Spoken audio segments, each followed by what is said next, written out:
Hi, I'm John Green. Welcome to Crash Course Religions. So in 2021, the unmarked graves of over 200 Indigenous children were found at the site of the former Kamloops Indian Residential School in Canada. Between the 19th and 20th centuries, hundreds of thousands of Indigenous children were sent to schools like this one across Canada and the US. There, they suffered physical, sexual, and spiritual abuse, often at the hands of the priests and nuns who ran many of these institutions. To understand how this tragedy occurred, we need to dig deep enough to uncover the tangled, knotted roots of religion and race.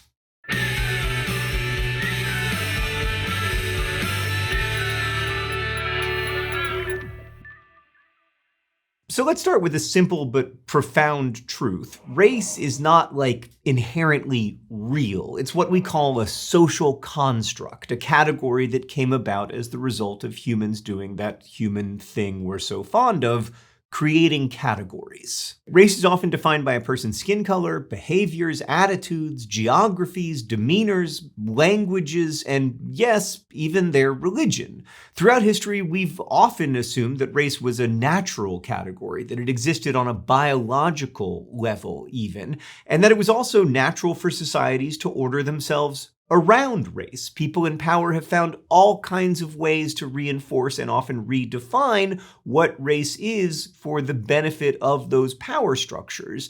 But today, scientists agree that there's no biological evidence of race, which you can learn more about over at Crash Course Biology. So in that sense, race isn't real, but of course race is also very real in the sense that it has real-world impacts on people's everyday lives. It affects our mental and physical health, plays a major role in economic inequality, and can influence everything from a person's job opportunities to the way their communities are policed and governed. To be clear, race as a category isn't good or bad. It's just one more framework for understanding the world around us. The harm comes, of course, from racism, which is much more than just individual prejudice. It can also take structural or systemic forms, like the nuns and priests at the Kamloops school may have held racist ideas, but it wasn't their individual acts of racism that led to the deaths of over 4,000 Indigenous children across Canada's residential school systems.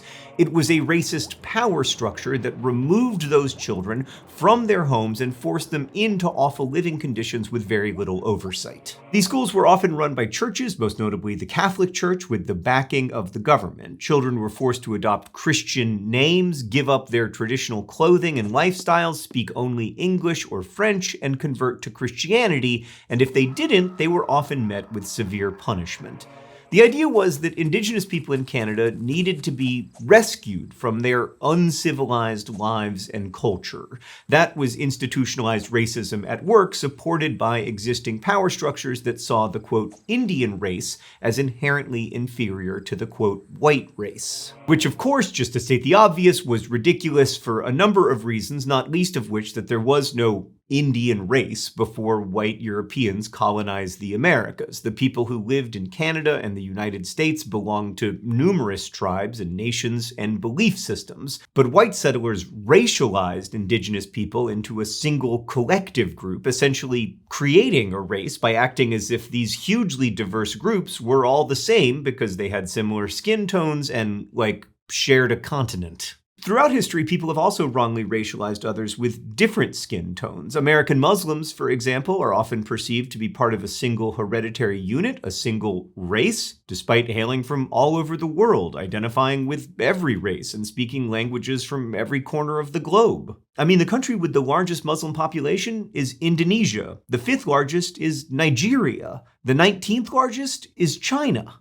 And this logically incoherent blending of religion and skin tone and other traits to make sense of and often subjugate people has been at play for centuries. The scholar Geraldine Hang argues that going back to medieval times, the concept of race and religion were inextricably linked. European Christians sought to define themselves in opposition to Jewish and Muslim people. The medieval church even demanded that these groups wear special identifying badges. And this contributed not only to the racialization of Jews and Muslims, but to the concept of whiteness itself. Then, in the late 15th century, this link between race and religion was formalized in a way that would reverberate for centuries to come. I'm talking about the Doctrine of Discovery. Pope Alexander VI, widely known as one of the worst popes with his 4 illegitimate children, a man who truly could not follow rules despite his making of rules. Anyway, that fellow laid out this doctrine in a public decree that essentially gifted the entire uncivilized world to Spain and Portugal. By the way, the definition of uncivilized in this case is not Europe. The decree declared that any, quote, barbarous nation not already inhabited by Christians should be overthrown and brought to the faith itself. I mean, what a bold call to give half the world to your own country and the rest to Portugal, the country that never won a World Cup, even with Cristiano Ronaldo. So this doctrine of discovery would become the legal basis not only for Spanish and Portuguese colonialism, but for all European colonization. And not only that, the same decree was returned to decades and centuries later as a legal precedent to justify the removal of Native Americans from their lands and further the transatlantic slave trade. So yeah, not a great record for the Doctrine of Discovery. It was even enshrined into American legal precedent in 1823 when then Chief Justice John Marshall declared in a Supreme Court ruling that the principle of discovery gave white settlers the right to land once occupied by Native Americans. So one of the reasons it's so difficult to untangle race from religion is because the two have rarely, if ever, been separate. In fact, quite the opposite. They've sort of co-evolved. Throughout history, power structures have often reinforced and redefined both ideas together to further their goals. And we can see this play out in more modern US history too. For example, in 1942, a Yemeni Muslim immigrant named Ahmed Hassan, who had been a resident of Detroit for some time, petitioned the US for naturalization. But the court denied him, claiming that his skin color and country of origin didn't, quote, fit with the American lifestyle, ultimately declaring Arabs as a class are not white and therefore not eligible for citizenship. The court also cited his religion and claimed that a wide gulf separates Islamic culture from that of the predominantly Christian peoples of Europe. And to paraphrase Faulkner, the past ain't dead. It ain't even really past. We continue to see the law treating race and religion as overlapping concepts leading to ongoing inequality. This has been especially clear in the decades following 9/11, when in countless instances, any number of visual cues from skin tone to head coverings have been taken as indicators not only of a person's religion, but of their potential status as a threat. In fact, in 2011, the Associated Press published a series of investigative reports that revealed the NYPD had been secretly surveilling Muslim communities in New York and nearby states for nearly a decade in the name of national security. A secret group inside the department, called the Demographics Unit, had been collecting information on what it called ancestries of interest, which included people from nearly every Muslim-majority country, as well as Black American Muslims. The NYPD worked closely with the CIA to map and monitor Muslim Americans in what many saw as acts of religious and racial profiling. Because again, even though we're talking about people with a huge variety of skin tones, cultures, backgrounds, languages, and everything else, Muslims as a class in the United States have long been treated as a race. This goes all the way back to like Thomas Jefferson writing about Mohammedists as a class or group or race of people. So over the centuries, we've created all these ideas about race and religion and laced them together in knots tighter than a tangled string of Christmas lights. But here's the thing about humans. Despite all the terrible things we've done to each other, we're also incredibly and remarkably resilient.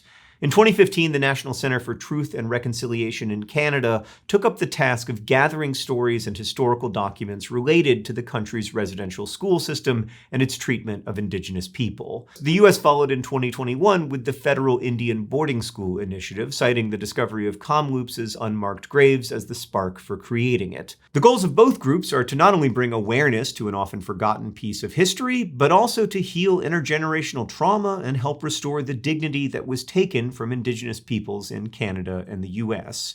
Many of the children who survived these schools are still alive today, and as adults, they're speaking out about the horrors they witnessed and finding communities amongst themselves. Some scholars argue that the American Indian movement of the 1960s and 70s, which sought to revitalize Native culture, can be traced back to intertribal communities and bonds that were built in the boarding schools. And in 2022, a year after the graves were discovered at Kamloops, Pope Francis visited the site of a former residential school in Canada. According to the National Center for Truth and Reconciliation, at least 15 children are known to have died at the school between 1895 and 1975, when it finally closed. Survivors told the committee they were beaten and abused for speaking their native languages and practicing traditional ceremonies. One survivor, Florence Sparvier of the Cowessess First Nation, said, "We had our own way of honoring ourselves and Mother Earth in our own homes when we were little, but we had to leave all that." The Pope issued an apology during his visit, asking forgiveness for the acts carried out in the name of Christianity. And while some saw it as a turning point, they also acknowledged that there was still plenty of pain and hurt in the community, and that the road to recovery would be long. A year later, in March of 2023, nearly 500 years after the original Doctrine of Discovery decree, Pope Francis officially renounced the doctrine. Race and religion are complex, overlapping systems of identity, and while neither are truly natural categories, both matter. They matter because they can do real harm, but also because they can do real good. Plenty of people have found meaning and joy in their racial identity and culture, just as they have in their religious beliefs and practices. But to address the injustices of racial inequality, we need to understand where they came from. After all, the past really ain't the past. In our next episode, we're going to take a look at the end of the world. I'll see you there, unless the world ends next week, which, I'll level with you, feels possible. Thanks for watching this episode of Crash Course Religions, which was filmed here at our studio in Indianapolis, Indiana, and was made with the help of all of these nice people. If you want to help keep Crash Course free for everyone forever, you can join our community on Patreon.